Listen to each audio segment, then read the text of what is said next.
One of the greatest world geopolitical analysts, Henry Kissinger, an American diplomat, Secretary of State, National Security Advisor in President Richard Nixon's and Gerald Ford's respective administrations, a Jewish refugee immigrant to the US back in 1938, is still, though 96 years old, a man whose words are attentively heard and respectfully appreciated. Henry Kissinger is called Master of Practical Politics. He is a Nobel Prize for Peace winner in 1973 after successful negotiations about ceasefire in Vietnam War, the pioneer of the détente policy with the Soviet Union, and the chief participant in opening relations between the United States of America and the National Republic of China. Henry Kissinger is the only one of the three greatest geopolitical analysts, next to Zbigniew Brzezinski and Lawrence Eagleburger, whom I have never had the honor to meet, but whose work I have always attentively and respectfully observed. Speaking about COVID-19 as one of the greatest pandemics the humanity is facing, the American diplomat has said that the world and the present world order could disappear unless the pandemic has been stopped. He adds that coronavirus could cause global economic disaster, which could last for generations, unless adequate measures have been taken. Henry Kissinger's global solution to global pandemics is global cooperation. Otherwise, the whole world could collapse. His estimates are that no country is able to fight this pestilence by its own resources only. The main priorities he stands for are international cooperation through dialogue in the field of medical research and of finding appropriate treatment drugs for the pandemics, as well as the rescue of the seriously shaken global economy.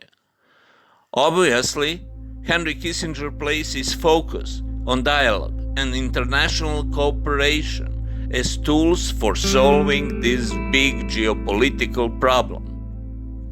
As the president of the Center for the Protection of Christian Identity from Belgrade, I think that a similar analogy could be used for the protection of Christianity as a whole, which is now, due to the changed social and political circumstances in geopolitical sphere, jeopardized more than ever in its history.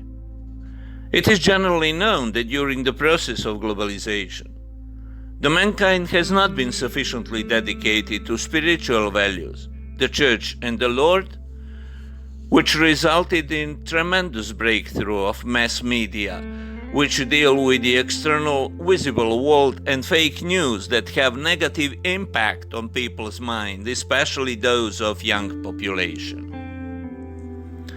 At the same time, philosophy, anthropology, and theology were neglected, as the prevailing standpoint was that all the problems could be solved only by money, i.e. by economic matters.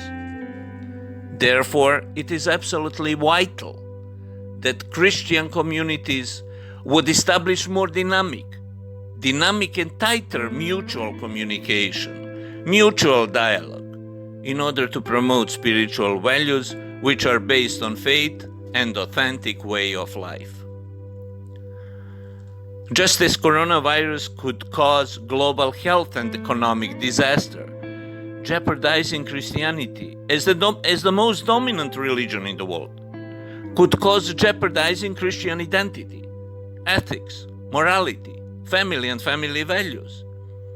These challenges can be avoided by having honest dialogue amongst Christian communities, as well as by understanding that Christians, regardless of their respective Christian denominations, are not competitors, but brothers in Christ. This is corroborated by the words of the Serbian Patriarch German of blessed memory, who said, "We must not hide our disagreements, because we have to overcome them. We are living now in an epoch confronting us with a historical challenge: how to manage deep crises in which Christianity and mankind are. What Christian communities lack nowadays is surely a dialogue deeply rooted in Gospels, democracy, and philosophy, which would lead us to the only true way, Christ's way of obedience to the truth and togetherness in love, tolerance, and understanding. And finally, the dialogue amongst Christian communities would also contribute to Henry Kissinger's words, which underline enormous importance of dialogue and international cooperation. Thank you very much for your kind attention.